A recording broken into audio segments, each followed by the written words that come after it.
అందుకే మందు తాగకు, కూర తినకు, పరస్త్రీ సాంగత్యం పోటీ ఓకు. ఇగో బాగా గుర్తుపెట్టుకొని, వ్యసన పూరితుడైన పురుషుని కాపురం ఎన్నటికి ముందుకు రాదు. ఏమో మశాం భూదేవి ఊడిస్తే మశాం మారి చేసినాడు, మా మాయం చేసినట్టు అయిపోతుంది కాపురం అంతా. ఎన్ని జన్మలు ఎత్తినా, ఎన్ని జన్మల మానవ జన్మ ఎత్తుకున్నా వ్యసనపూరితమైన కుటుంబం ఎన్నటికి ముందుకు రాదు. నేను రాసిస్తా.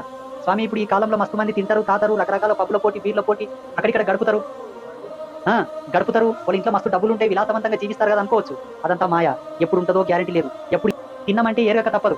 తిన్న నోరు కడుగుతావు, ఎరిగింది కూడా కడుగుతావు. తిన్న కంచం కడుగుతావు, చేతు కడుగుతావు, మైలైన శరీరం కడుగుతావు. అన్ని కడిగినట్లయితే చేసిన పాపం కూడా కడుక్కోవాలి. కడుక్కొని దానికి రానియరు. ఏ పోరనైనా నీ మీద పాపం కడుక్కొని రాపో అంటాం. ఇంటికి ఎవడన్నా మురికి తొక్క ఇంటికి పిలుస్తామా, పక్కన వండబెట్టుకుంటామా, మళ్ళీ ప్రకృతి ఎట్లా తీసుకుంటే నేను తీసుకోదు. అర్థమైనా? లోకం ఆటలన్నా కోసుకోకో, కోతులన్నా కొట్టుకోకో, పందులన్నా కోసుకోకో, నీవు మారితే చాలు. మారుతావా? అట్లా నీవు నీవు నీవు నీవు నీవు నీవు నీవు నీవు అందరూ అనుకున్నారంటే ఒక సమాజం మారినట్టని, ఒక కాలనీ మారినట్టు. ఇప్పుడు ఈ కాలనీ మారితే రేపు ఆ కాలనీ మారుతుంది. అట్లా 10 కాలనీ మారితే ఒక ఊరు మారుతుంది, 10 గ్రామాలు మారితే ఒక మండలం, 10 మండలాలు అయితే ఒక జిల్లా, 10 జిల్లాలు అయితే ఒక రాష్ట్రం, 10 రాష్ట్రాలు అయితే ఒక దేశం, 10 దేశాలు అయితే ప్రపంచం.